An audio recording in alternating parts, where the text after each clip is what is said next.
Very good morning. I hope you all are doing very well. एक बार फटाफट से बता दीजिए my voice is loud and clear to all of you guys or not? मैं अपने and पे एक बार चेक कर रहा हूँ बेटा. Yes. यहाँ पे परफेक्ट है. कोई इशू नहीं है. आप लोग पेपर अपने एंड पे बता दीजिए. Very good morning. Loud and clear है. बहुत ही बढ़िया मेरे बच्चों. चलिए शुरू करते हैं अपने पास आज की क्लास लेकर. प्रभु का नाम. लास्ट क्लास में मेरे बच्चे मैंने आप लोगों को बेसिक समझाया था. मतलब आप देखिए समझ लीजिए हमने फॉर्मेट डिस्कस किया था हमारा बैलेंस शीट और पीएनएल का. और उस फॉर्मेट के ऊपर मैंने आप लोगों को होमवर्क में दिया था कि आप एटलीस्ट एक बार उस फॉर्मेट को जरूर लिख कर देखिएगा. उन फॉर्मेट के अंदर जो हेडर्स थे उनको याद कीजिएगा क्योंकि दैट इज अ मस्ट. आपके पास मैंने लास्ट क्लास में समझाया था कि 3 मिनट का टाइम होगा बेटा सिर्फ एग्जाम में आपको फॉर्मेट बनाने के लिए. अब कई बच्चे इस बात को बहुत सीरियसली लेते हैं. वो 3 मिनट के अंदर ही प्रैक्टिस करते हैं उसको. तो फिर ओवरऑल लेवल पर पेपर कंप्लीट करने में इशू नहीं आता. लेकिन भाई सिर्फ उसको रीड करते हैं बेटा. आपको मैं आज बता दूं अगर आप अकाउंटेंसी के क्वेश्चंस को सिर्फ रीड करके जा रहे हो मैं आपको शॉर्ट बता रहा हूं बेटा. आप पास करना आपके लिए मुश्किल हो जाएगा बेटा. आपको अच्छा नहीं लगेगा ये बात सुनकर. सर हमारे पास और भी सब्जेक्ट्स हैं. I understand. आपको टाइम निकालना पड़ेगा. बस ये स्टूडेंट निकालता है. रैंक होल्डर निकालता है. अगर आप रीड कर रहे हैं आप आज लिख लीजिए अपनी कॉपी में. आप एग्जाम में जाके 70 मार्क्स से ऊपर पेपर अटेम्प्ट नहीं कर पाएंगे. और उन 70 में से आप 50 तक ही अपने मार्क्स सिक्योर कर पाएंगे अगर आपने वो 70 भी प्लस सही किया तो. अदरवाइज वो 40 के नंबर तक भी आना मुश्किल हो जाएगा. और ये समझ लो अकाउंट्स में 40 आ रहे हैं तुम्हारे तो बाकी सब्जेक्ट्स को सपोर्ट करने के लिए तुम्हारे पास कोई बैकअप नहीं है. अकाउंट्स एक ऐसा सब्जेक्ट है जहां बच्चे 80 प्लस सिक्योर करते हैं ताकि बाकी के सब्जेक्ट सपोर्ट हो सके. तो इसलिए अपने पास इन चीज़ों को लेकर बहुत कॉशियस रहेगा. हर क्लास में sir starting of the session से बोलना शुरू करता हूँ कि बेटा हैंड रिटन प्रैक्टिस, बेटा हैंड रिटन प्रैक्टिस, बेटा हैंड रिटन प्रैक्टिस. कुछ स्टूडेंट अडॉप्ट कर लेते हैं, कुछ नहीं करते तो 2-3 अटेम्प्ट के बाद अडॉप्ट कर लेते हैं कि चलो मान कर देख लेते हैं सर की बात क्या पता उसी से बदल जाए. तो आपका चॉइस है 1 अटेम्प्ट में माननी है या 3 अटेम्प्ट. दोनों ही कैटेगरीज मानती जरूर है आगे में. तो मैं आपको स्क्रीनशॉट दिखा सकता हूँ स्टूडेंट्स की चैट पे. The students are saying I am sorry sir you told me to do hand written practice but मैंने तब नहीं माना. अब पेपर हुआ मैं 60 मार्क्स के ऊपर अटेम्प्ट नहीं कर पाया और मेरा 39 नंबर आया. मैं फेल हो गया सर. ऐसे ऐसे स्टूडेंट्स के मैसेज. तो वो हमको नहीं जाना उस तरफ बेटा. क्यों आप लोगों से शेयर करता हूँ अगर हम सारी गलतियाँ खुद कर सीखेंगे ना तो ये जिंदगी छोटी पड़ जाएगी चीज़ें सीखने की. अगर हम दूसरों की गलतियों से सीख जाएं तो हमारा बहुत समय बचेगा. समझे बात. जो गलती हमारे सीनियर ने मैं बता रहा हूँ कि ये गलती कर रहे हो वो सेम तुम मत दोहराओ. वो वहाँ आगे जाके खाई है उसमें तुम मत करो. ये साइड से रास्ता निकल रहा है इससे जाओ डेस्टिनेशन तक आराम से पहुँचो. बस इतनी सी बात समझे क्या. जी हाँ. तो आज हम शेड्यूल 3 करेंगे लाइफ इंडस्ट्री लिमिटेड की. आपको फाइनेंशियल दिखाएंगे और सर आपके साथ सॉल्व करेंगे इलस्ट्रेशन नंबर 5 और इलस्ट्रेशन नंबर 3. सर मैं पॉजिटिव हूँ कि हम नहीं कर पाएंगे बाकी कोई भागदौड़ नहीं है आराम से चलेंगे. चलिए चलिए देखिए जी हाँ अपने पास बेटा लेक्चर पर आ जाइए. सबसे पहले जो आप लोगों को हमने कल पढ़ाया था क्या आपको वो फॉर्मेट याद है. कितने बच्चों ने घर पर जाकर एक बार उस फॉर्मेट को देखा भी नजर भी देखी उसकी तरफ क्या पढ़ रहे हैं. सर आइएगा मेरे साथ रिवाइज करिए फटाफट से. और स्क्रीन अब स्क्रीन पर सिर्फ मुझे देखिए. आपने अपनी बुक की तरफ नहीं देखना. सर मैं सबसे पहले बैलेंस शीट डिस्कस कर रहा हूँ पार्ट नंबर. बैलेंस शीट के मेजरली 2 पार्ट्स होते हैं. आंखें बंद कर लीजिए बेटा. सिर्फ वर्ड्स पर ध्यान दीजिए. कनेक्ट कीजिए इस टाइप के दिमाग के साथ. अगर ये एक सर्वर है और आपका कंप्यूटर वो डाउनलोडिंग सर्वर होना चाहिए. वो डाउनलोडिंग इनपुट लेने वाला सर्वर होना चाहिए. मेन सर्वर से आपका सर्वर कनेक्ट होना चाहिए. सर 2 पार्ट्स होते हैं बैलेंस शीट के. एक होता है इक्विटी लायबिलिटी, एक होता है एसेट्स. इक्विटी लायबिलिटी में 4 पार्ट है, एसेट्स में 2 पार्ट है. इक्विटी लायबिलिटी के 4 पार्ट कौन से. 2 इक्विटी के 2 लायबिलिटी के. इक्विटी के 2 पार्ट कौन से. पहला शेयर होल्डर्स फंड मालिकों का पैसा. Share capital reserve surplus money received against share holder. Share holder fund हो गया. दूसरा ऐसा पैसा जो भी अलॉटमेंट में बदला नहीं. Share application money pending allotment. ये 2 पार्ट खत्म हो गए हमारे. बैलेंस शीट एक तरीके से 2 पार्ट बैलेंस शीट खत्म करिए. 2 सब हेड्स और देखो. लायबिलिटी साइड पे कौन से 2 होते हैं. Non current liability, current liability. जी हाँ सर नॉन करंट लायबिलिटी में मूव करो. नॉन करंट लायबिलिटी में 4 हेडर्स होते हैं सर. बोलेंगे कौन सा बच्चा बताएगा 4 हेडर्स कौन से होते हैं. एक होता है लॉन्ग टर्म बोरोइंग्स यानी डिबेंचर्स बॉन्ड्स जिसके अंदर अपन ने बहुत लंबे समय तक अपने डेट ले रखा है बैंक लोन. दूसरा सर डिफरेंट टैक्स लायबिलिटी आपने बोला है अभी नहीं पढ़ाऊंगा. जब BS 22 पढ़ाऊंगा तो DTL के बारे में पढ़ाऊंगा. अभी नहीं उसके बारे में सोचना बिल्कुल आगे बढ़ जाओ. ठीक है सर. तीसरा कौन सा होता है सर लॉन्ग टर्म प्रोविजंस जो लंबे समय के लिए प्रोविजन बनाए जाते हैं. चौथा कौन सा है अदर नॉन करंट लायबिलिटीज. ये 4 हो गए. ये 4 हो गए सर. अब अगला क्या है करंट लायबिलिटी. सोचो करंट लायबिलिटी में again 4 short term borrowings, trade payables, short term provision, other current liability. क्या मेरा इक्विटी लायबिलिटी वाला पार्ट खत्म. ऐसे ही याद करना कौन सी बड़ी बात है. क्लास में अगर सर ने 50 बार बोल दिया वैसे ही दिमाग में बैठ जाना चाहिए. चलिए आगे एसेट साइड की बात करते हैं. दोबारा से कनेक्ट होना है आपके मेरे साथ. सर एसेट साइड की बात करते हैं. एसेट साइड पर 2 हेडर्स होते हैं. एक होता है नॉन करंट एसेट, एक होता है करंट एसेट. सबसे पहले बात करते हैं नॉन करंट की. उसके अंदर हेडर नंबर 1 ये जितने टेंजिबल एसेट्स हैं जितने इंटेंजिबल एसेट्स यानी property plant equipment. Intangible assets माने गुडविल ये आ गया. फिर PPE का कंस्ट्रक्शन जो मेंटल कंस्ट्रक्शन की है यानी कैपिटल वर्क इन प्रोग्रेस यानी कैपिटल वर्क इन प्रोग्रेस वो आ गया. इंटेंजिबल एसेट अंडर डेवलपमेंट आ गया. अब ये सिर्फ एक पॉइंट हुआ. फिर लॉन्ग टर्म इन्वेस्टमेंट्स जो हमारे पास हम बोलते हैं हमारी इंटेंशन है इसको 12 महीने से ज़्यादा होल्ड करने की. Long term investments. तीसरा DTA डेफर्ड टैक्स एसेट. तीसरा पार्ट क्या है DTA. सर ने बोला है AS 20 में पढ़ाऊंगा. अभी से रिलेटेड कोई सवाल नहीं क्या होता है क्या नहीं. सर तीसरा सॉरी चौथा long term loans and advances. ऐसा लोन जो मैंने दिया हुआ है किसी और को बहुत लंबे समय के लिए. Long term loans and advances. पांचवा अदर नॉन करंट एसेट जो ऊपर कहीं पर भी नहीं आया वो अदर नॉन करंट एसेट में. नॉन करंट एसेट वाला क्वेश्चन मेरे पास मिला फिनिश. बहुत मुश्किल है याद करना. हम नहीं याद कर सकते क्यों नहीं कर सकते थोड़ा. चलो आगे बढ़ो. फिर करंट एसेट्स के अंदर करंट एसेट्स के अंदर 6 पार्ट होते हैं. कौन सा बच्चा बताएगा. पहला होता है शॉर्ट टर्म इन्वेस्टमेंट्स यानी करंट इन्वेस्टमेंट्स. फिर उसके बाद 3 होते हैं इन्वेंटरी बेची क्रेडिट पर और कैश रिसीव किया. Inventory trade receivable cash and cash equivalent. 4 part वैसे ही याद होगा. आगे के 2 पार्ट तो नॉन करंट में भी सेम थे. बोलो कौन से. Short term loans and advances and other current assets. Balance sheet हो गई. हम इस फॉर्मेट को DNL बैलेंस शीट को 3 मिनट में नहीं लिख पाएंगे सर. बहुत टफ कोई चीज़ करना. चलिए आगे बढ़ते हैं. ये हो गया बैलेंस शीट वाला पार्ट. अब बात करने पर आते हैं अपने DNL की बात. ठीक है सर DNL के अंदर 2 पार्ट्स होते हैं. आप अपने सामने अपना DNL रख सकते हैं आप चाहें या आप अगर रिवाइज करके आएगा तो सीधा सर्वर से कनेक्ट करिए. पीएनआई के अंदर दो पार्ट्स होते हैं, कौन कौन से? एक इनकम साइड होती है, एक्सपेंस साइड होती है। इनकम के अंदर सिर्फ दो बातें हैं, रेवेन्यू फ्रॉम ऑपरेशन, धंधे से क्या कमाया, and other incomes, other than धंधे से क्या कमाया, खत्म हो गया इनकम का। इतना छोटा, इतना सिंपल। एक्सपेंस साइड में आते हैं, एक्सपेंस साइड में बताइए बेटा, 7 हेडर्स बताइए। सबसे पहला कॉस्ट ऑफ मटेरियल कंज्यूम, इन सबका लॉजिक मैंने बताना है, मुझे बताया मैडम जी, आपको परेशान कॉस्ट ऑफ मटेरियल कंज्यूम। दूसरा purchases of stock in trade. तीसरा changes in inventory of work in progress, stock in trade, finished goods. चौथा एम्प्लॉय बेनिफिट एक्सपेंसेस। पांचवा फाइनेंस कॉस्ट। छठा डेप्रिसिएशन अमॉर्टाइजेशन। सातवां अदर एक्सपेंसेस। एक्सपेंसेस का total हुआ PNI income. Income minus expense किया, profit before tax आएगा, tax का जो परसेंटेज है वो माइनस हो, प्रॉफिट आफ्टर टैक्स आएगा, खत्म बेटे खत्म। अब तुम्हें पता है आज का टाइम में किस चीज में इन्वेस्ट करूंगा, आज का टाइम में इन्वेस्ट करूंगा तुम्हारी नॉलेज बिल्डिंग। एक चीज दिखाता हूं, आज मैं एक एक लाइन आइटम को डिटेल में डिस्कस करूंगा, जैसे शेयर कैपिटल फॉर एग्जांपल। और शेयर कैपिटल को सिर्फ हम लोग यहां से नहीं डिस्कस करेंगे, जैसे अगर आप लोग आगे जाएंगे तो आगे जाके आपको शेयर कैपिटल का इंफॉर्मेशन लिखा हुआ मिलेगा, पेज नंबर 11.14। ये तो मैं आपको पढ़ाऊंगा ही पढ़ाऊंगा, इसमें इंपॉर्टेंट पार्ट्स आज हम आपके साथ डिस्कस करेंगे। आपकी और इंडिया की एक मोस्ट फेवर्ड कंपनी वो स्टॉक मार्केट में या वैसे भी अदरवाइज रिलायंस इंडस्ट्रीज लिमिटेड के फाइनेंशियल स्टेटमेंट्स। सर इनके कंप्लीट रिपोर्ट्स आज हम लोग देखने वाले हैं, आपके सामने एनुअल रिपोर्ट्स मिलेगी क्लास में। तो बहुत प्रैक्टिकल क्लास है बेटा, अपने पास इस क्लास का भरपूर फायदा उठाइएगा, क्लास में एक्टिव रहिएगा। ये सिर्फ और सिर्फ आपकी नॉलेज के लिए दिया जा रहा है, वरना हम सीधा अब इसके बाद में सीधा क्वेश्चन पे जा सकता हूं। मेरे पास इसके बाद सीधा क्वेश्चन है जो मैक्सिमम टाइम अभी तक मैक्सिमम चल भी रहा है। Share capital, share capital sir एक एक करके लाइन आइटम पढ़ाऊंगा, ये कुछ इंपॉर्टेंट नोट्स हैं, ये जनरल इंस्ट्रक्शन कुछ इंपॉर्टेंट बातें लिखी हुई हैं, लास्ट में हम आपको बता देंगे करंट एसेट करंट लायबिलिटी क्या होता है, जब इनके हेडर्स आएंगे सब आपको एक्सप्लेन करेंगे। अभी जहां डायरेक्ट कर रहा हूं वो देखो, शेयर कैपिटल का एक हेडर है। अब शेयर कैपिटल के बारे में आप क्या क्या जानते हैं? सर हमारे पास हम शेयर कैपिटल के बारे में जानते हैं कि ऑथराइज्ड कैपिटल होती है, जितने का हम लोगों को अप्रूवल होता है इशू करने का। एक सर फिर उसके बाद ऑथराइज्ड के बाद इशू कैपिटल होती है, इशू के बाद सब्सक्राइब कैपिटल होती है। ये सब बातें मुझे बताने की जरूरत नहीं है, ऐसी इन्फॉर्मेशन मैंने नहीं बताई है। अगर आपने अकाउंट्स से पढ़ा है, अकाउंट्स से नहीं पढ़ा वो भी फाउंडेशन अकाउंट्स में पढ़ा होगा, वहां नहीं पढ़ा तो लॉ में पढ़ा होगा, कैपिटल क्लॉज में हमारे सर ने ऑथराइज्ड कैपिटल के बारे में पढ़ा होगा, ठीक है जी। तो शेयर कैपिटल में हमने देखा है there is authorised capital, there is issue capital, subscribe capital, what capital, paid capital, उन सब चीजों का इन्फॉर्मेशन यहाँ पे आपसे मांगे रहेगा। अलग से बताओ ऑथराइज्ड कितना है, इशू कितना है, सब्सक्राइब कितना है, उसमें से अगर कोई कॉल्स एरिया है तो माइनस करके अलग से बताओ। तो वही चीज़ यहाँ लिखी होगी, कितने नंबर ऑफ शेयर्स हैं, शेयर्स पे कोई रिस्ट्रिक्शन है या कोई एनीथिंग जो तुम सोच सकते हो, सारी बातें यहाँ पे इसमें दिया होगा। मैं आपको यहाँ से कुछ जो इंपॉर्टेंट चीज़ें हैं वो मैं बात करवाता हूँ।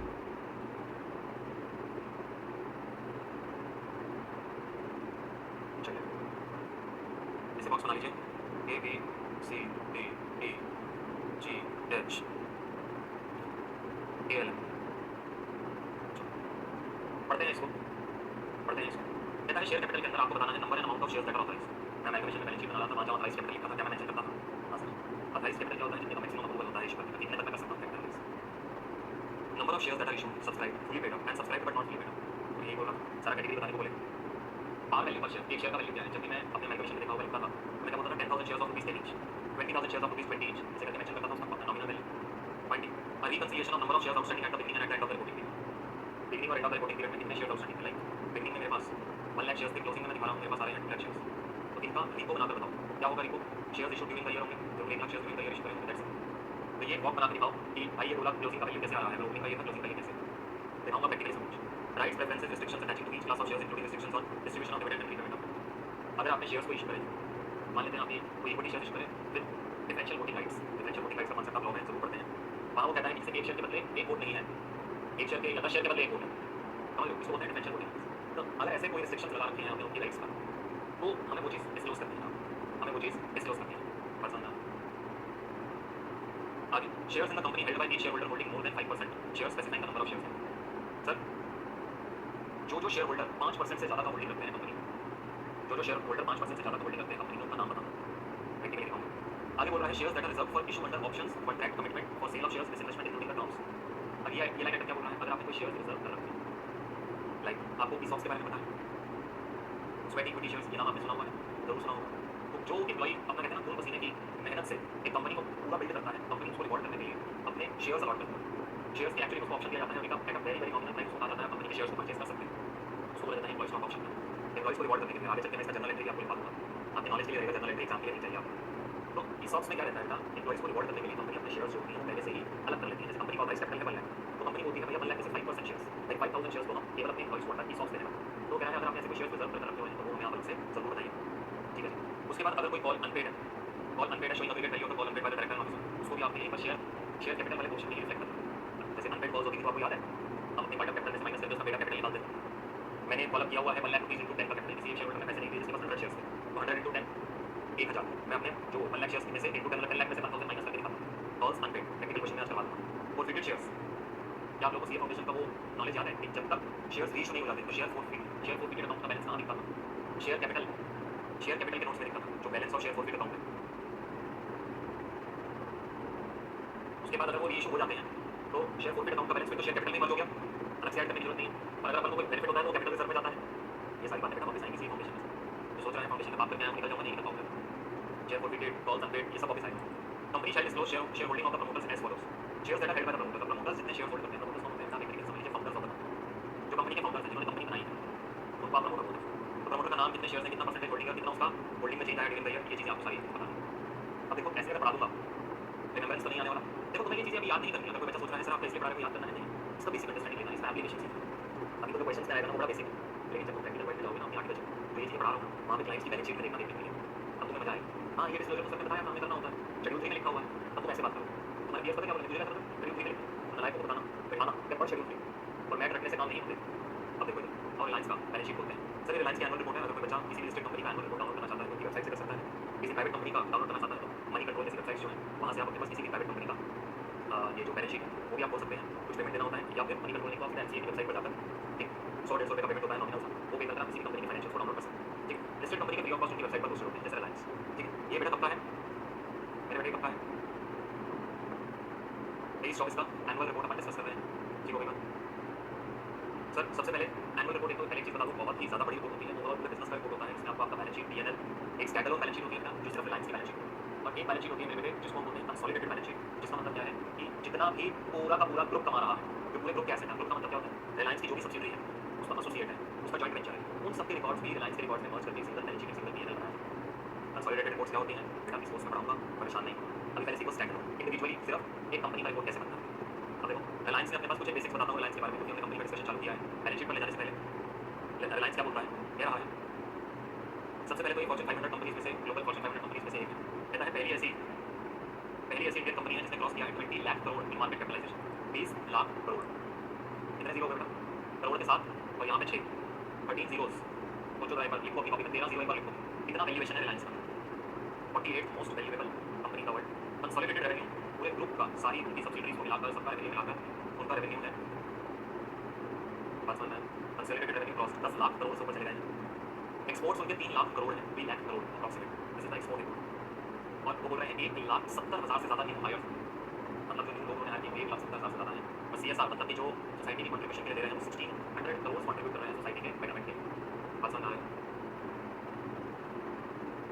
तो ये एक छोटा सा ग्लांस है। इसके बाद अगर आप बेटा एनुअल रिपोर्ट्स को आप अपने घर पर स्टडी करना चाहते हैं, आपका टाइम हो, आपका और सीएट का एग्जाम आप बोल कर देखिएगा, तो यहाँ पर आपको हर एक चीज़ मिल जाएगा। रिलायंस कौन कौन से बिजनेस में है, जैसे हम लोग बात करते हैं कई बार Reliance oil and gas business में है, रिटेल बिजनेस में है, टेलीकॉम में है, डिजिटल है, ये सारे आपको यहाँ पर मिल जाएंगे। और उन सबका रिव्यू, परफॉर्मेंस का कैसे कैसे उनका परफॉर्मेंस है इन सब सेक्टर्स में, वो सब आपको मिल जाएगा। ठीक है मेरे बेटे? जी हाँ सर।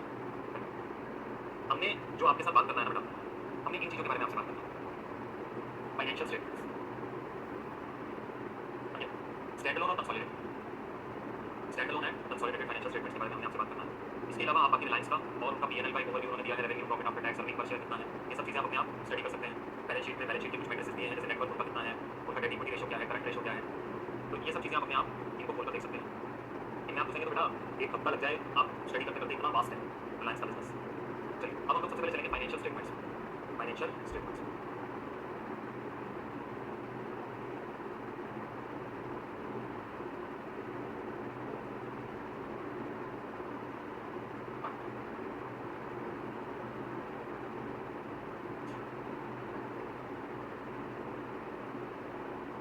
ये देखिए, ये आ गया आपका independent auditors report, independent report. Sir इतना सारा डेटा कौन लिखता है बेटे? एक समय आएगा जब तुम लोग ही इन टीम्स का पार्ट हो गए, तो ये सारा डेटा कोलेक्ट करके यहाँ पर इन सब चीज़ों को लिख रहे हो।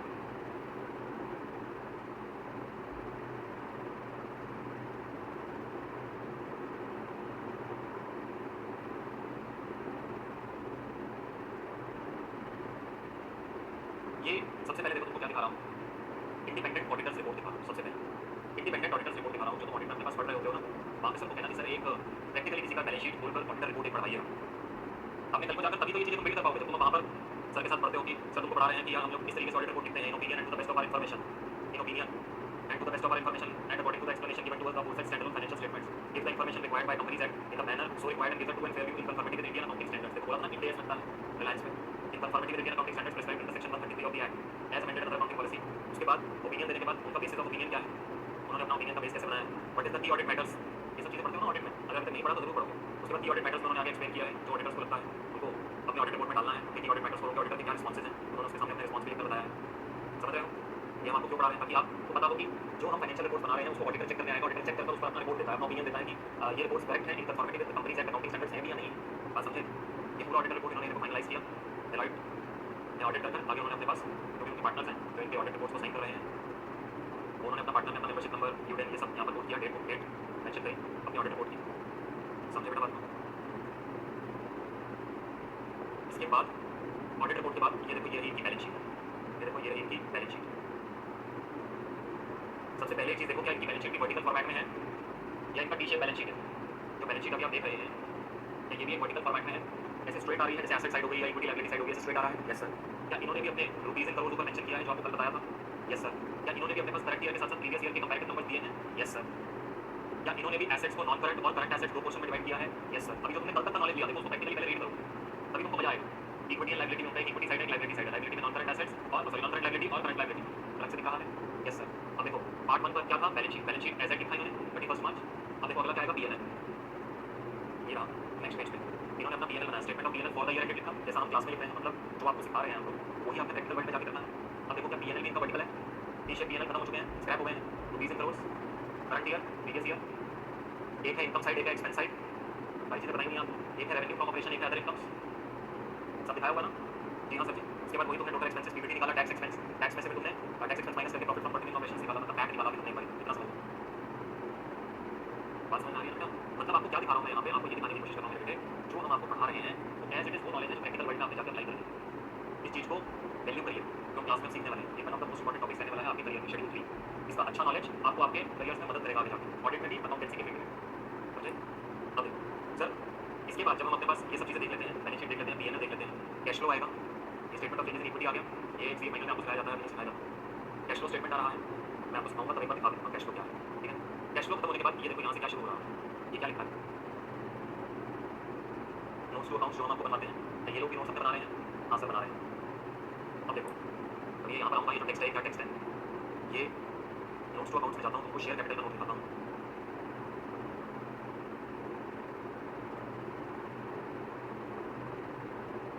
ये देखिए बेटा एक चीज़ आपको बताना चाहूँगा, अभी ना मैं बैलेंस शीट आपको दिखा रहा था, शायद किसी बच्चे के दिल में आया होगा कि सर आपने जो बैलेंस शीट बनवाई थी वहाँ इक्विटी लायबिलिटी पहले था और फिर एसेट था, आपके मन में आई होगी ये बात।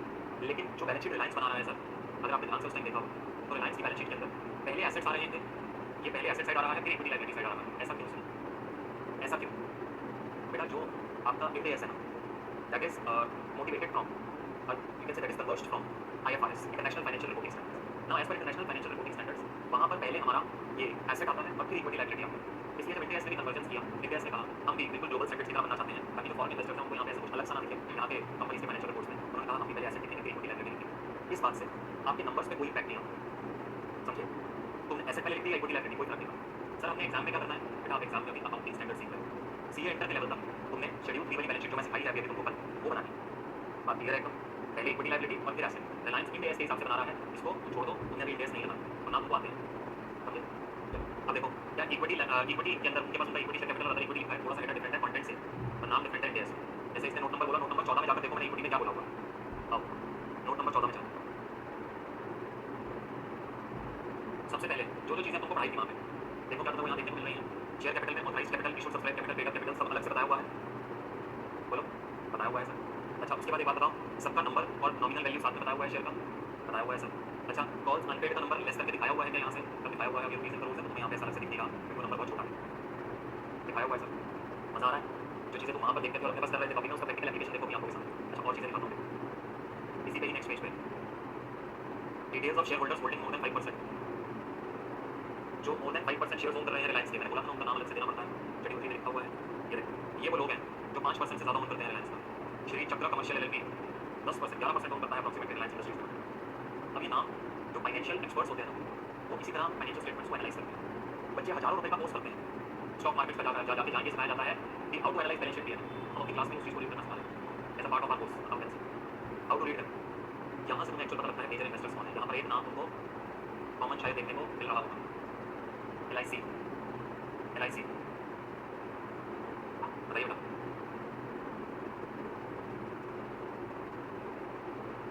बेटा मुझे मेरे इन्वेस्टर्स का नॉलेज तो होगा ना मुझे। एक बात बताओ, रिलायंस इंडस्ट्रीज लिमिटेड एक कंपनी, उसके अंदर उसने अपने शेयर्स अगर मान लीजिए किसी इन्वेस्टमेंट हाउस को दी, जैसे एक बात करते हैं कोई बड़ा फाइनेंशियल एंटरप्राइज है LIC टाइप, बहुत बड़ा फाइनेंशियल इंस्टीट्यूशन, अब इसको अगर उन्होंने अपने 6% शेयर्स दिए तो रिलायंस को नहीं पता होगा कि हमने अपने 6% को बेचे हुए हैं शेयर्स। भाई वो अगर इतने बड़े शेयर होल्डर होंगे ना, तो जब वो AGM में आएंगे तो AGM में आकर उनका बात करने का तरीका ही अलग होगा। एक या दो शेयर ओन करने वाले लोग और कंपनी में यहाँ पर कितने शेयर ओन कर रहे हैं, 41 crore shares, 41.5 crore share own करते हैं, तो रिलायंस को पता नहीं होगा कि वो इतने शेयर ओन करके बैठे हैं। रिलायंस ने खुद बेचे हैं उनको शेयर, समझे। अभी देखो share holdings of promoters, Ambani ji के पास कितने शेयर्स हैं और उनका परसेंटेज चेंज भी उनको बताना पड़ता है कि पिछले साल से इस साल में क्या क्या बदलाव आए। कोई बदलाव नहीं है, अंबानी जी इतने शेयर्स ओन करते हैं रिलायंस के, समझे। अब रीको बनाना पड़ता है of the number of shares outstanding is set below, बताया था ना रीको। ये क्या रीको अपन किस चीज का बनाते हैं, ओपनिंग में कितने थे, क्लोजिंग में कितने शेयर्स हैं। तो देखो शेयर्स एट द बिगिनिंग दिया इन्होंने, और shares that are issued on exercise of employee stock option, अभी मैं बता ही रहा था एम्प्लॉइज को जो अपन ने शेयर्स दिए वो करते हुए क्लोजिंग में इतना है। आगे देखो, आगे देखो, rights preferences and restrictions that are attached to the share, Reliance को जो भी डिविडेंड के राइट है, वोटिंग के राइट है, when shares are attached, company has only one class of equity shares having face value of 10 each. The holders of equity is entitled to dividend and voting right in the same proportion as to the capital paid upon such share prior to the total paid up capital. Reliance ने अपना information बता दिया कि हमारे पास एक भी type of equity share है, हमारा कोई ऐसा नहीं है डिफरेंशियल वोटिंग राइट्स वाले डिफरेंट क्लास तो जो भी राइट्स हैं सब कुछ है। ये क्यों दिखा रहा हूँ बेटा, क्लास का टाइम पास करने के लिए नहीं, तुमको समझ में आए जो तुमको पढ़ाया जा रहा है ना, ये जो हमने यहाँ तुम जिसको हम बोल देते हैं यार ये तो थ्योरी है, इसका जिंदगी में प्रैक्टिकल एप्लीकेशन दिखा रहा हूँ ताकि आर्टिकल में जाकर जब क्लाइंट की बैलेंस शीट पढ़ो तो वहाँ तुमको दिखे ये शेड्यूल में लिखा था इसलिए क्लाइंट ने अपनी बैलेंस शीट में डाला है, क्लाइंट को पॉइंट करे बैलेंस शीट बना के दो तो तुम्हें पता हो कि ये पॉइंटर्स भी हमने डिस्क्लोजर में डालने हैं। सिर्फ बैलेंस शीट में 4 नंबर और DNL में 4 नंबर लिखकर सीए नहीं बनोगे तुम, सीए बनोगे जब ये चीजें बनाओगे, समझे। जो बच्चे वैल्यू नहीं करते आज के, आपके मैक्सिमम ईयर ऐसे हैं जो वैल्यू नहीं करते, देख लेना स्ट्रगल करते हुए अपने article base. Shortcuts are only good for short term not for long term. चलिए सारी चीजें आपको बता दी। अगला आइटम देखिए reserve and surplus. Reserve and surplus को फर्दर अपन ने क्लासिफाई करना होता है, प्री रिजर्व्स और जितने भी मेरा जनरल रिजर्व है सबको अलग-अलग दिखाना पड़ता है। CRR, debenture redemption reserve, security premium, कहता है reserve shall be classified as capital, capital redemption reserve, security premium, debenture redemption reserve, revaluation reserve, share option outstanding amount. ये क्या होता है पेंडिंग छोड़ दीजिए। अदर रिजर्व्स, कोई और अदर रिजर्व है तो वो स्पेसिफाई करते हुए नीचे बताना है। Surplus, balance in statement of P&L, जो P&L का नेट प्रॉफिट बचेगा after all expenses paid, profit after tax, वो यहाँ पर आ जाएगा। Disclosing allocations, appropriations such as dividend, bonus shares transfer to and from reserves. अब यहाँ पर बैलेंस शीट में आने के बाद अप्रोप्रिएशन होगा तो अपना पूरा P&L बनाते हो बेटा, उसमें से तुम एक्सपेंस माइनस करते हो, पैड निकलने के बाद जब वो बैलेंस शीट में आता है ना बेटे, वहाँ पर आकर आपकी अप्रोप्रिएशन शुरू होती है। दिखाऊंगा ये देखो, additions deductions since the last balance sheet date to be shown under each of the specified head.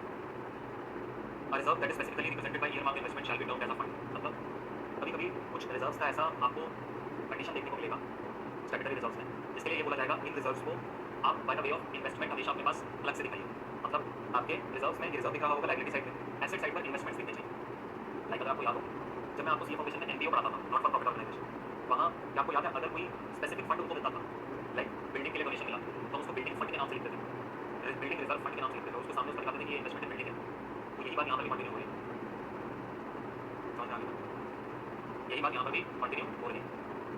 आगे ये बहुत इंपॉर्टेंट है, point number 3 very important. Debit balance of statement of P&L shall be shown as a negative figure. Debit balance of P&L, what do you mean by debit balance of P&L? सभी CA foundation पढ़ता है, देखो क्या भी बात में देखा है P&L के अंदर डेबिट बैलेंस का मतलब क्या है? My debit side is greater than my credit side and I am having a loss, I mean I am having a loss.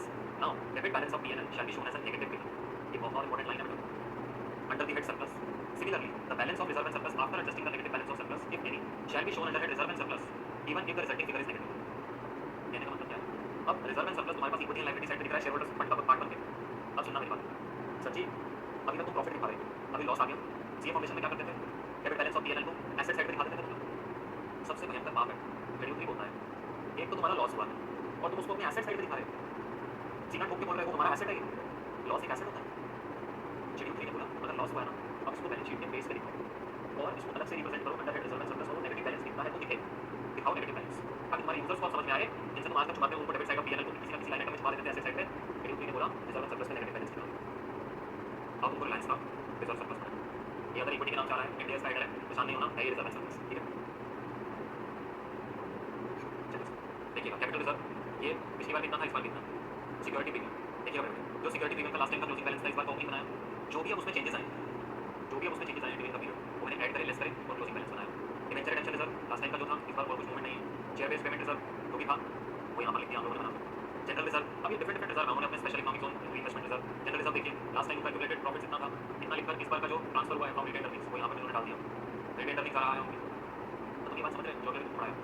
कि सर जी मैंने कहा ये इंटेंट है आप लोगों को कि आपने पूरा मूवमेंट दिखाना है सब लास्ट टाइम कितना था क्या चेंजेस आए ड्यूरिंग द पीरियड और अब क्लोजिंग में कितना है अगर आप हर जगह देखें तो यही आ रहा है और उससे भी ज़्यादा इंपॉर्टेंट बात ये है ये जो अप्रोप्रिएशन है इनको देखिए अप्रोप्रिएशन बैलेंस शीट में किए जाते हैं अप्रोप्रिएशन का मतलब क्या होता है लिख लो अपने पास नहीं अप्रोप्रिएशन मतलब बांटना मैंने 100 रुपये का प्रॉफिट कमाया 10 रुपये डिविडेंड में दे रहा हूँ 30 रुपये जनरल रिजर्व में ट्रांसफर कर रहा हूँ और बाकी के 60 रुपये अपने कंपनी में री इन्वेस्ट कर रहा हूँ समझिए क्या बात उसको कहते हैं अप्रोप्रिएशन अप्रोप्रिएशन और एक्सपेंस अलग होता है एक्सपेंस खर्चे होते हैं अप्रोप्रिएशन जो बचा हुआ पैसा है उसी को ही बस बांटना होता है तो ये देखो dividend to share holder transfer to general reserve transfer to re investment reserve समझिए क्या इनको बोलते हैं अप्रोप्रिएशन आई होप मेरे बच्चे आप लोगों को मजा आ रहा होगा अभी तक तुम लोगों ने अपने पास क्या क्या पढ़ लिया देखो बैलेंस शीट में आओ क्या तुम्हारा शेयर कैपिटल वाला पार्ट हो गया रिजर्व सरप्लस वाला पार्ट हो गया money receive the share warrant का कोई एक्सपायरी डेट नोट नहीं दिया हुआ कहा जितना पैसा आया है आप उसको अपने शेयर वारंट्स में दिखा दीजिए शेयर इसका मतलब तुम्हें पैसा शेयर वारंट्स आया सेटल में दिखा दीजिए share application money pending allotment ये आपको एक्सप्लेन कर दिया था पैसा आया था आधा मैंने रिफंड करना है आधे की जगह मैंने एप्लीकेशंस एक्सेप्ट कर तो जो अपने एप्लीकेशन एक्सेप्ट करना है 2 लाख रुपये का वो यहाँ पे दिख जाएगा share application money pending allotment ठीक है और जो मैंने रिफंड करना है वो ओसीएल में दिखता है ओसीएल में आएगा बात करूँ मैंने क्या चाहिए वाला अब देखो नॉन करंट लायबिलिटी पे आ जाते हैं एक एक करके डिस्कस करते हैं long term borrowings long term provisions other non current liabilities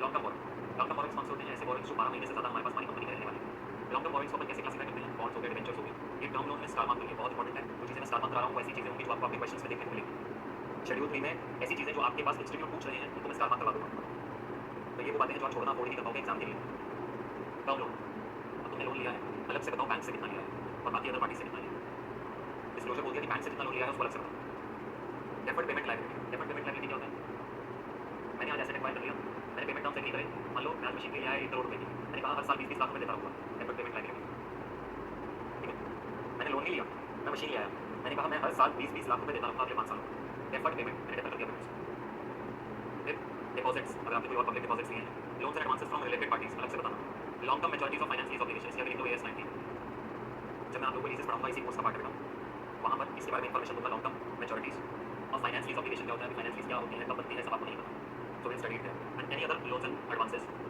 जो भी हम लोगों ने ले रखे लोन्स एंड एडवांसेस टेकन ऐसे लिखा समझ में उसके बाद पॉइंटर नंबर 2 पर स्टार मार्क करिए borrowing shall be further sub classified as secured and unsecured ये बहुत इंपॉर्टेंट है बोरिंग को फर्दर आपने सब क्लासिफाई करना है सिक्योर्ड कितनी है अनसिक्योर्ड कितनी यानी कि सिक्योर्ड का मतलब क्या होता है आपने कितनों के अगेंस्ट कोई मोर्गेज रखवाया है कोई प्लेज दिया है अपने एसेट्स में स्पष्ट गिरवी रखवा रहा है सिक्योरिटी देकर आए तो जो भी नेचर ऑफ सिक्योरिटी है that shall be specified separately in each case ये आपको क्वेश्चंस में देखने को मिलेगा ये आपको क्वेश्चंस में देखने को मिलेगा उसके बाद ये सारे पॉइंटर्स बस आप रीड कर सकते हैं जस्ट ये बड़े सारे लिख नहीं है कहता है कि जो भी लोन गारंटी किया है डायरेक्टर्स ने अदर्स ने तो aggregate amount of such loan आप बता दीजिए जो भी बॉन्ड डिबेंचर्स हैं they shall be stated in descending order of maturity और कन्वर्जन आपको डिसेंडिंग ऑर्डर में अपने पास बताते जाइए जो भी आपके बॉन्ड डिबेंचर जो भी पेबल हैं जैसे कि जो लेटेस्ट है उससे बात तक particulars of any redeem the bonds or debenture which the company has the power to reach shall be disclosed. Terms of repayment of term loan another loan shall be stated. Period and amount of quantity defaults अगर कोई है balance sheet देखकर आपने कोई default किया है payment of loan या interest that shall be specified जैसे आपको रीड करना है और चलो तो बैलेंस शीट में रिलायंस की लेकर चलते हैं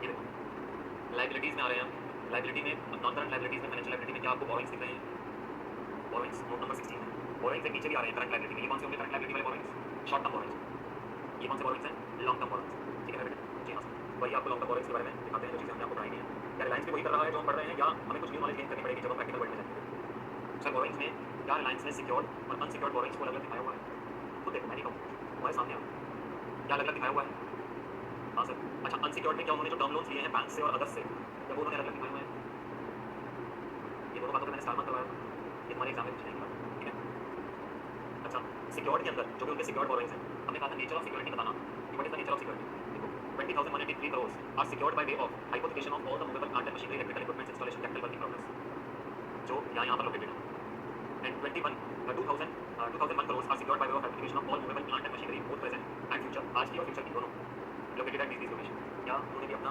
नेचर ऑफ सिक्योरिटी बताया कि हमने इसको किसके अगेंस्ट सिक्योर करवाया हुआ है यस तो मजा आया अभी देखो मैच्योरिटी प्रोफाइल हमने आपको कहा था कि उनको डिसेंडिंग ऑर्डर में अपना मैच्योरिटी प्रोफाइल दिखाना है ये रहे उनके रेट सिक्योर्ड जो भी उनके जितने उनके सिक्योर्ड उन्होंने लोन लिए हैं जिनके अगेंस्ट उन्होंने सिक्योरिटी रखवा रखी है ये देखो ये कब मैच्योर हो रहा ये 33 34 में जाकर कुछ मैच्योर हो रही 32 23 में कुछ 25 26 में ये डिसेंडिंग ऑर्डर दिख रहा है हमें ये क्यों जाता हुआ दिख रहा है डिसेंडिंग इससे एक और मजेदार चीज़ दिखाऊँ अनसिक्योर्ड के लिए भी उन्होंने अपना मैच्योरिटी प्रोफाइल दिया है आगे ये डिफरेंट रेट ऑफ इंटरेस्ट के लोन्स हैं।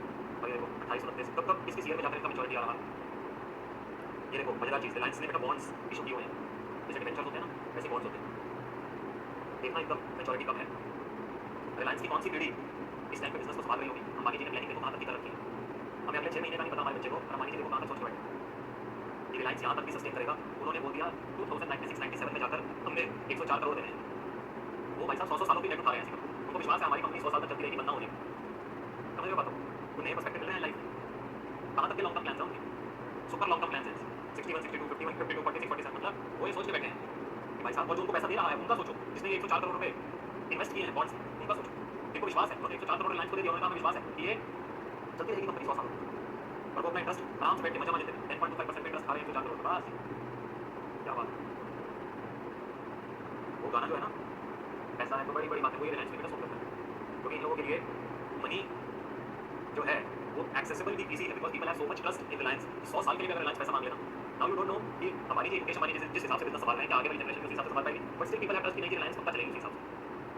रिलायंस पक्का चलेगी उस हिसाब से। आगे आने वाली जो जनरेशन है वो भी इस हिसाब से रिलायंस को बढ़ाएगी। Good good. आगे देखिए बेटा, अपने पास डेफिनेट टैक्स लायबिलिटी था, वो हम लोग आपसे S20 में डिस्कस करेंगे। अदर लॉन्ग टर्म लायबिलिटीज में ट्रेड पेबल आता है। बच्चा कह रहा है creditors, bills payable, long term liability कैसे? मैंने कहा बेटा, रिलायंस ने मान लीजिए कोई परचेजेस किया, रिलायंस ने कहा पेमेंट अगले साल करेंगे, 12 महीने से ज़्यादा का क्रेडिट पीरियड ले लिया। मान लो रिलायंस ने सऊदी से तेल खरीदा, ऑयल, क्रूड ऑयल, रिलायंस ने कह दिया कि हम अगले साल पेमेंट करेंगे, 12 महीने से ज़्यादा का क्रेडिट पीरियड चाहिए, तो लॉन्ग टर्म क्रेडिटर बन गए ना, लॉन्ग टर्म क्रेडिटर बन गए ना। तो इसको ऐसे देखा करो। अभी तक क्या था आपका माइंडसेट कि अगर क्रेडिटर है तो शॉर्ट टर्म होगी, मतलब करंट लायबिलिटी नहीं। क्रेडिटर्स लॉन्ग टर्म भी हो सकते हैं, 12 महीने से ज़्यादा का टाइम हो सकता है। अदर लॉन्ग टर्म लायबिलिटीज बहुत सारी हो सकती है। कोई सिक्योरिटी डिपॉजिट आया हुआ है, सिक्योरिटी डिपॉजिट जैसे, ठीक है। Other long term liabilities, long term provision में provision for employ benefit, provision for retirement benefit, अभी सारे ना लॉन्ग टर्म बेनिफिट्स होते हैं। प्रोविजन फॉर ग्रेचुटी, एम्प्लॉय की सब एम्प्लॉय की पेमेंट्स के लिए कंपनी हाथ से ही प्रोविजन करके चलती है। तो ये लॉन्ग टर्म के प्रोविजन रहते हैं कंपनी से। लिख लीजिए, ये देखो, ये जैसे कि इनकी other financial liabilities non current, मतलब अदर नॉन करंट लायबिलिटीज बोल रहे हैं। Other payables includes creditor for capital expenditures. कोई कैपिटल एक्सपेंडिचर किया होगा तो उसके अंदर उसकी पेमेंट करवानी है। तो जैसे मैंने इन्होंने अपने पास कोई हैवी मशीन खरीदी होगी या कोई हैवी मशीन के लिए कोई सर्विस दिया होगा, उसका भी पेमेंट करवाना है। वो लास्ट ईयर तक था, इस साल में पे हो गया, इस साल में जीरो है। तो other non current liabilities, long term provision में देखो, provision for decommissioning of assets. अगर आप लोगों को सीए फाउंडेशन में से याद हो, प्रोविजन फॉर डीकमीशनिंग डेप्रिसिएशन वाले चैप्टर में पढ़ाया था, जब हमने आपसे बात करी थी एसेट की कॉस्ट का पार्ट क्या क्या बनता है। तो हमने कहा था कि जो भी आपने कॉस्ट पे किया डायरेक्टली एट्रिब्यूटेबल फॉर एक्विजिशन और प्रोडक्शन ऑफ दैट एसेट, वो सारा cost provision for decommissioning liabilities. अगर याद आता है, पहले नहीं आता, एएस 10 में पढ़ाऊंगा स्पोर्ट्स में, वहाँ पे फिर से आएगा, कोई बात। तो लॉन्ग टर्म प्रोविजन अगर कोई बना रखे हैं वो आ गए। डेफिनेट टैक्स लायबिलिटी बेटा अभी आप नहीं समझ पाओगे, थोड़ा समय आपको देना पड़ेगा, आगे ही समझ में आएगा। Any other non current liabilities like contract liabilities, वो सब रिफ्लेक्ट कर दिया, ठीक है सर। इसके बाद अपने पास ये नॉन करंट लायबिलिटी वाला पोर्शन भी खत्म होता है। ये नॉन करंट लायबिलिटी वाला भी, ये सब चीज़ें हमने आपको बता दिया, दिखा भी दिया। अब करंट लायबिलिटी पे चलते हैं। शॉर्ट टर्म बोरोइंग है, ट्रेड पेबल्स है, अदर करंट लायबिलिटी है, शॉर्ट टर्म प्रोविजन। लेकिन मोर और लेस यहाँ पर आपके प्रोविजन सेम रहेंगे जो लॉन्ग टर्म में थे। दिखाता हूँ, जैसे शॉर्ट टर्म बोरोइंग की बात करते हैं सबसे पहले। यहाँ पर भी जो भी शॉर्ट टर्म बोरोइंग है that shall be classified as follows. अगर कोई लोन है, इसमें स्टार मार्क कर लीजिए, loan repayable on demand from bank और फ्रॉम अदर पार्टी। अलग अलग लिखना, बैंक से जो भी लोन लिया है, इंस्टीट्यूट बार बार इस एडजस्टमेंट को पूछते हैं। Loan from bank is to be shown separately from other parties. Loans and advances from related parties, मैंने अपने होल्डिंग, अपने सब्सिडियरी एसोसिएट जॉइंट वेंचर से कोई लोन लिया है, रिलेटेड पार्टी से लिए गए लोन को अलग से निकालिए। डिपॉजिट्स एंड अदर लोन्स, ये सब चीज़ें आ जाएंगी। पॉइंट नंबर 2 पे स्टार मार्क करिए। शॉर्ट टर्म बोरोइंग्स को भी आपको सब क्लासिफाई करना है as secured and unsecured. Secured माने जिसके अगेंस्ट तुमने कुछ नहीं पाया है, मोरगेज किया है, प्लेज किया है। अनसिक्योर्ड मतलब जिसके अगेंस्ट कुछ भी नहीं कर पाया। Nature of security shall be specified separately in each case. और फिर आगे वाले आप पॉइंट 3 और 4 रीड कर लो। कहता है where loans have been guaranteed by directors, the aggregate amount of such loan under each and shall be disclosed. मेरे किसी डायरेक्टर ने मेरे नाम पर अपना गारंटी दे दी। आपको पता है जब कंपनियां डूब रही होती हैं तो कभी कभार क्या होता है, डायरेक्टर्स अपना पर्सनल गारंटी दे देते हैं। अनिल अंबानी के साथ कई केसेस में ये हुआ। रिलायंस का जो पोर्शन अनिल अंबानी के पास था, अब बिजनेस जैसे ही गिरने लगा, अनिल अंबानी ने अपने पर्सनल गारंटीज दी। और कई जगहों पर पीछे न्यूज़ भी आया, काफी टाइम पहले की बात है, उनके पास पैसे नहीं थे उन गारंटीज को ऑनर करवाने के। तो मुकेश अंबानी साहब उनके बिहाफ पर पेमेंट करके उस गारंटी को सेटिस्फाई करवाया। मतलब हालात इतने बिगड़ गए थे कि अगर वो पेमेंट नहीं होता उस टाइम पे क्लियर, तो एक लीगल एक्शन लिया जाता अनिल अंबानी के अगेंस्ट। तो वहाँ मुकेश अंबानी ने पिक्चर में आकर उनकी गारंटी को सेटिस्फाई करवाया। कई बार डायरेक्टर अपना पर्सनल गारंटी दे देते हैं, कंपनी को लोन नहीं मिला, डायरेक्टर कहता है चलो मेरी गारंटी कंपनी को लोन दो, ये कंपनी नहीं पे करेगी, ये कंपनी नहीं देगी तो मैं अपने पैसे से पैसा दूंगा, ठीक है। और अगर कोई period amount of default of balance sheet date in payment of loan और इंटरेस्ट, अगर तुमने डिफॉल्ट किया है तो वो बताओ। पॉइंट 5 इज मोस्ट इंपॉर्टेंट, ये पक्का आएगा paper. Current maturities of long term borrowing shell be disclosed. Long term loan है, मान लेते हैं मैंने बैंक से लॉन्ग टर्म लोन लिया 1 करोड़ का, ठीक है। मैंने बैंक को बोला बैंक 4 साल तक तो मैं 1 रुपया नहीं दूंगा प्रिंसिपल का, 50 ईयर ऑनवर्ड्स मैं तुम्हें 50% दे रहा हूँ और उसके नेक्स्ट ईयर 6 ईयर में 50% दे रहा हूँ। जब मैं 4th ईयर में जाऊँगा तो मुझे बात बताइए, 1 करोड़ का लोन था, 4th ईयर के एंड में 50 lakh would be a short term borrowing for me now. How? They would be current maturities of my long term loan. बेटा ऐसा समझिए, 1 करोड़ रुपए देना था, 4th ईयर का बैलेंस शीट बना रहा हूँ, 5th ईयर में मुझे पता है मुझे पेमेंट करना है, ठीक है? कितने का पेमेंट करना है सर? 50 लाख का पेमेंट करना है सर। 1 करोड़ रुपया का टोटल लोन था। अब इस 1 करोड़ रुपए के टोटल लोन में से 2 पार्ट्स हो गए ना, एक ऐसा है जो विदिन नेक्स्ट 12 मंथ्स मुझे पे करना है 50 लाख, एक ऐसा है जो मुझे उसके भी नेक्स्ट ईयर में पे करना है, यानी 6th ईयर में पे करना है। तो बेटा ये जो 50 लाख है, जो मेरे को नेक्स्ट 12 मंथ्स में पे करना है, बताइए बेटा क्या ये शॉर्ट टर्म नहीं हो गया? ये इंस्टीट्यूट का फेवरेट क्वेश्चन। इंस्टीट्यूट आपको दे देंगे लॉन्ग टर्म लोन और नीचे बता देंगे current maturities of long term loan is let's suppose 10 lakh. तो वो कहाँ जाएगा? शॉर्ट टर्म बोरोइंग्स में जाएगा। कहाँ जाएगा? ये याद रखना बेटा, current maturities of long term loan shell be disclosed separately. कहाँ पे? Short term borrowings. अब क्या होगा? जब 50 लाख का क्लासिफिकेशन होगा, 4th ईयर का जब बैलेंस शीट बनाया जाएगा, तो नॉन करंट लायबिलिटी के अंदर लॉन्ग टर्म बोरोइंग्स में 50 लाख दिखेगा और करंट लायबिलिटी के अंदर शॉर्ट टर्म बोरोइंग्स में 50 लाख। कोई दिक्कत, कोई परेशानी? कोई नहीं चलेगी।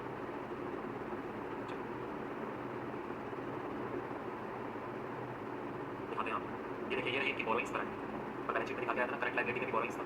क्या इन्होंने भी सिक्योर्ड और अनसिक्योर्ड में क्लासिफिकेशन किया हुआ है? आगे देखिए क्या उन्होंने भी लोन जो है from bank and from others अलग से दिखाया हुआ है, सिक्योर्ड का हो चाहे अनसिक्योर्ड का हो। बट सबसे इंपॉर्टेंट बात, क्या इन्होंने भी current maturities of non current borrowing दिखाया हुआ है? देख रहे हो? ये जो हम कर रहे हैं ना काम, ये आपको कहीं और नहीं मिलेगा, अपने जितने मर्जी से डिस्कस करना।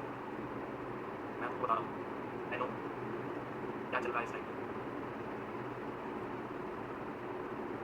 देखो प्रैक्टिकली क्या वही चीज़ें जो हम शेड्यूल 3 में पढ़ रहे हैं, क्या वही चीज़ें यहाँ पर लिखी हुई हैं? यस यस, ये चीज़ें हमको प्रैक्टिकली सीखनी है। जब हम चाहेंगे ना क्लाइंट के यहाँ रिकॉर्ड्स बनाने के लिए, हमें ये सब चीज़ें याद होनी चाहिए कि सिक्योर्ड अनसिक्योर्ड को अलग से दिखाना है, बैंक से लोन अदर देन बैंक से लोन अलग से दिखाना है, current maturities of long term loan अलग से नीचे दिखेगा, शॉर्ट टर्म बोरोइंग्स प्रैक्टिकली हर एक चीज़ हमारे सामने रखी गई है। चलो बोल रही हूँ, इनका नेचर ऑफ सिक्योरिटी यहाँ पर क्लैरिफाई कर रहे हैं। Working capital loans from bank are secured by hypothecation of present and future stock of raw material, working progress, finished goods. Working capital loan of this are secured by government securities. जो भी secured loans है बेटा, उनका nature of security explain करना पड़ता है, ठीक है? इसके बाद फिर आता है ट्रेड पेबल्स का। ट्रेड पेबल्स में मेरे बच्चे यहाँ पर आपको जो सबसे इंपॉर्टेंट चीज़ पता होना चाहिए वो ये पता होना चाहिए कि ट्रेड पेबल्स में ये आपको इतना भी पैराग्राफ पढ़ने की जरूरत नहीं है, ये जो रूल्स नहीं, और एमएसएमई से रिलेटेड जो डिस्क्लोजर करने हैं बहुत इन डेप्थ है आपके लिए। इस समय इतना रिलेवेंट है कि जो ट्रेड पेबल्स होते हैं उसके लिए जो एमएसएमई कोड ड्यू है और जो अदर देन एमएसएमई कोड वो अपन को अलग से दिखाना, बस इतना आपके पास लिख लीजिए। ये रहा ट्रेड पेबल, जितना एमएसएमई कोड ड्यू है जितना अदर्स कोड ड्यू है वो अलग से दिखाना।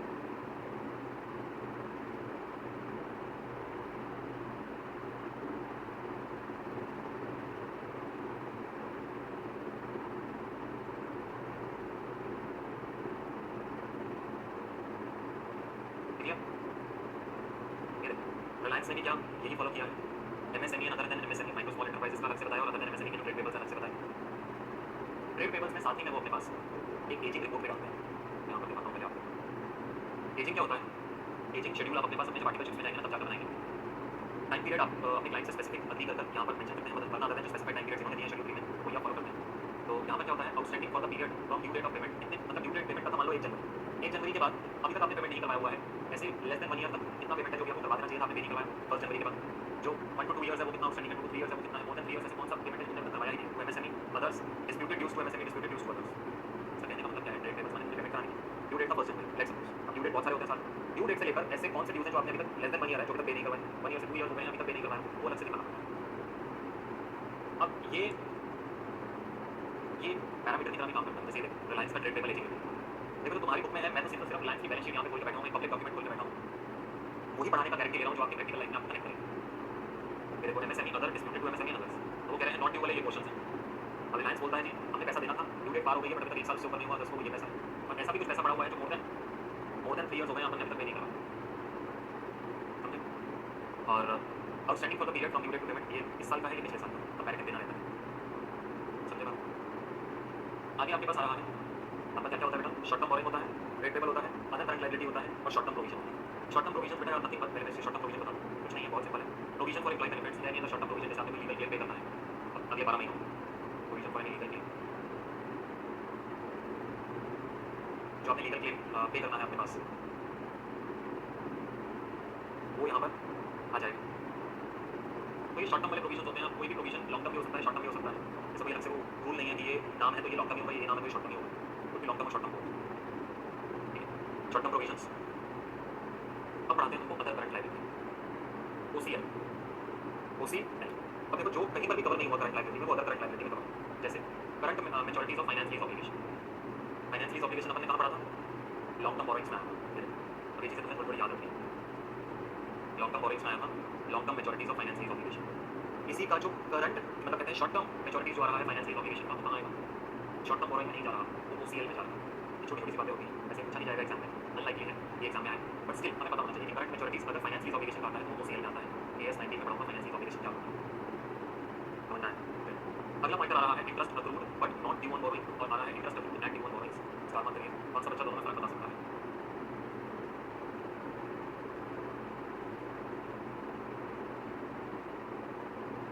कौन सा बच्चा दोनों में फर्क बता सकता है?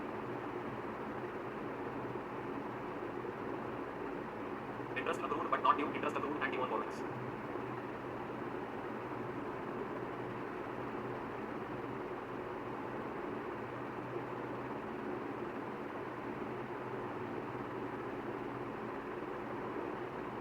बताइए बेटा।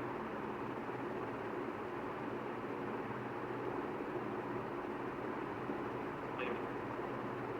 लिखिए यहाँ 1 अप्रैल 2024, 31 मार्च 2025।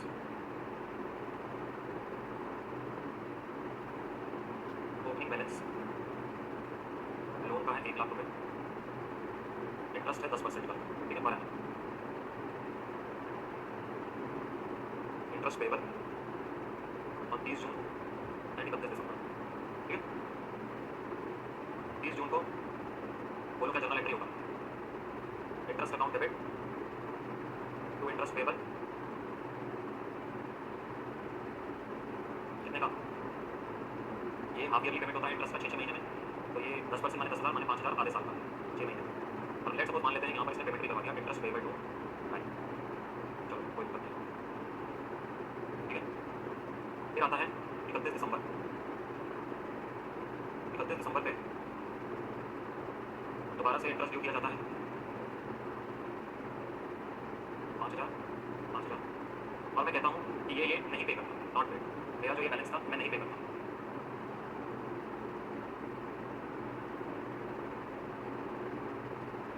लिखा सबने? मुझे एक बात बताइए, मैं जब करंट लाइबिलिटीज बना रहा हूँ उसी बनाऊंगा 31 मार्च में, तो आपके पास दो चॉइसेस हैं बी एंड सी। जो मैंने 31 दिसंबर का इंटरेस्ट नहीं दिया वो कौन सी कैटेगरी में फॉल करेगा? Interest accrued and but not due on borings, interest accrued and due on borings, ये आउटस्टैंडिंग है, कौन सी कैटेगरी में फॉल करेगा? बी या सी? वैसे तो नाम पढ़ के आपको समझ में आ जाएगा, आपने बताइए नहीं है बेटा? 31 दिसंबर उसका ड्यू डेट था पेमेंट का, आपने ड्यू डेट ऑफ पेमेंट पर अगर पेमेंट नहीं किया तो इंटरेस्ट ड्यू हो चुका था। आपको समझ आता है कि ड्यू डेट का मतलब क्या होता है?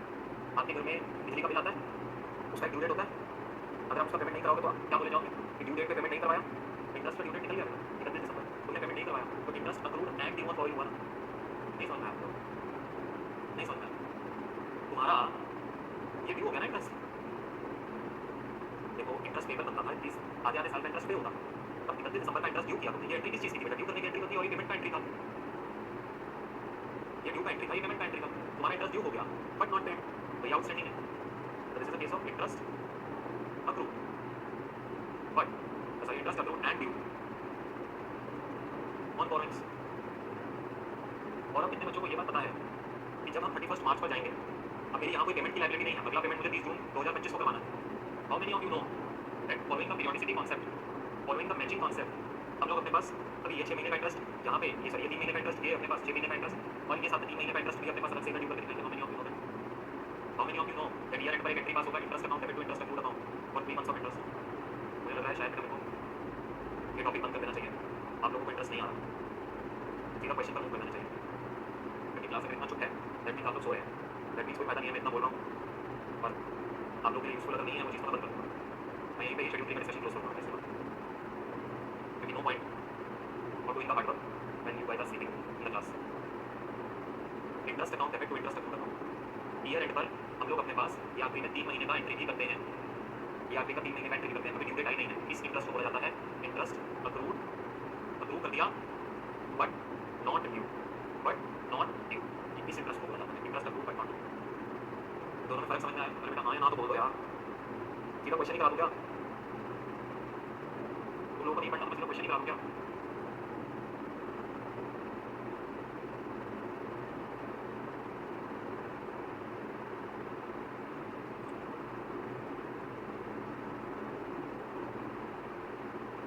Interest accrued but not due और interest accrued and due on borrowings दोनों में फर्क होता है, दोनों में फर्क होता है। Interest accrued and due on borings का मतलब होता है कि इसका ड्यू डेट आ गया था 31 दिसंबर और अभी भी मैंने पे नहीं करवाया, इसको बोला जाता है interest accrued and due on borings. पर जो इंटरेस्ट अक्रूड होता है लेकिन उसका ड्यू डेट आगे जाके आएगा, that means due date of payment माने जिस दिन तुम्हें पे करवाना है। अब तुम इसको क्या करते हो अपने पास प्रूडेंस कांसेप्ट या पीरियोडिसिटी या अक्रूवल कांसेप्ट को फॉलो करते हुए इसको एक्सपेंस को डाल लेते हो, इस एक्सपेंस को अपने पास अपने बुक्स में रिकॉर्ड कर लेते हो इंटरेस्ट अक्रूड के नाम से और यहाँ पर इसको बोलते हो this is an interest accrued but this is not due right now, but this is not due right now. मतलब ड्यू का मतलब कि आपने कोई पेमेंट नहीं करवाना है बट हाँ इंटरेस्ट अक्रूव कर लिया है as per approval, this is खत्म।